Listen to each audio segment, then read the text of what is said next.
Hi everyone, this is Nathan with the ebookreader.com. For this video, I'm going to give you guys a comparison review between the Samsung Galaxy Tab 4 here on the left and the second gen Google Nexus 7 here on the right. So the first thing, as you can see, that jumps out about these two devices is the Samsung tablet is quite a bit smaller, and the Nexus 7 was like the smallest tablet before this, one of the smallest, so Samsung took it to a whole new level. So they managed to shave about 1/4 of an inch off the side and a good 1/2 inch off the vertical length of this tablet. So one of the differences you'll notice is that the bezel is a little bit smaller here. The Nexus 7 is just big enough that you can rest your thumb on it, whereas the Galaxy Tab, it's not really big enough to rest your thumb on it because you're mostly holding it like a phone. You'll notice this is a very phone-like tablet. I mean, it looks just like Samsung's phones, and it's just more comfortable to hold like this anyway than having your thumb resting on the side. So well, at least that's how it is for me. So okay, so aside from the size difference, there's also a lot of other differences. They both have the same 7-inch screen basically, and they both run Android 4.4, so a lot of similarities here. But the screen on the Nexus 7, it's definitely clearer.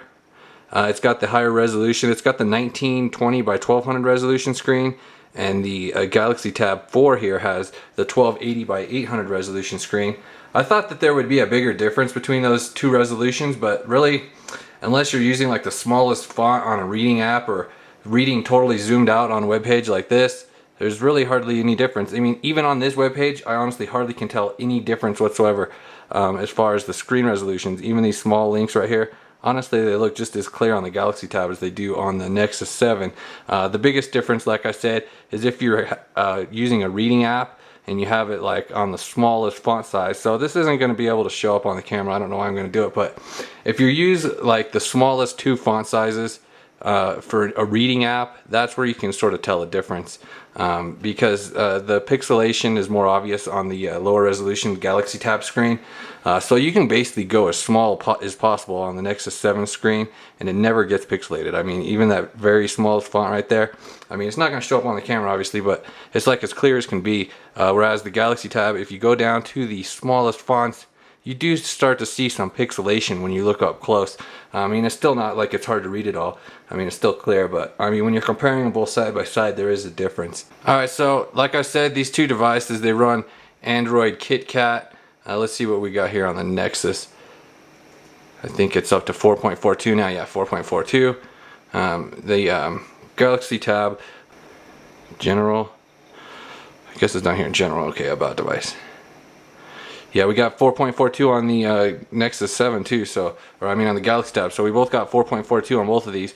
Obviously Google's probably going to be a little bit faster to update since it's their operating system, but as far as the OSs go, I mean, they are very similar, so you got the same sort of look and feel. One of the big differences though is Samsung uses their own custom launcher basically, and they have their own custom menus. As you saw when I went to the settings menu, it looks completely different than the Nexus 7's settings menu, which is actually over here. It's kind of annoying. So yeah, you got the black background, white text on the Nexus. I really like the custom setup on here because you got the bigger fonts in the back, the white background. It makes everything clearer, seem clearer. Like the font looks clearer even than it does on this one, just because of the way it's customized with the bigger fonts, and the background is white instead of black. I just sort of favor that look personally, but I mean, that's just a personal preference. Otherwise, I mean, they're still very similar. You got your app drawer, you got your widgets. I have noticed some oddities with the widgets. So like for instance, the Nexus 7 has this little power widget that I use from time to time, turn off Wi-Fi and Bluetooth. It's not available on the Galaxy Tab. Galaxy Tab has some additional widgets like this Samsung widget, so that's not surprising, that one too.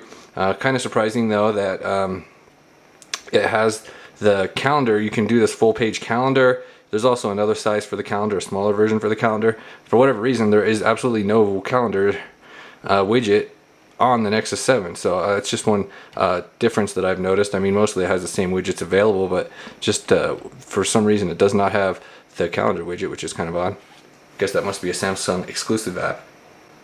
Okay, so let's talk a little bit about specs here, folks. The Nexus 7 definitely has more power, it's got the faster processor. Let's go ahead and run a couple of benchmarks, in fact, and I'll show you what the benchmarks come out as. That's not to say I ever have any problems with the Galaxy Tab. It's got a 1.2 gigahertz Qualcomm quad-core processor.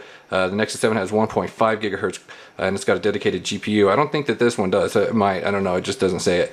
Let me go ahead and let's go ahead and run a quadrant score on both of these and see how they compare.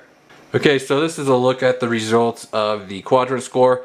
The Galaxy Tab 4 scored 3621, and the Nexus 7 scored 5318. So it's pretty considerable difference there.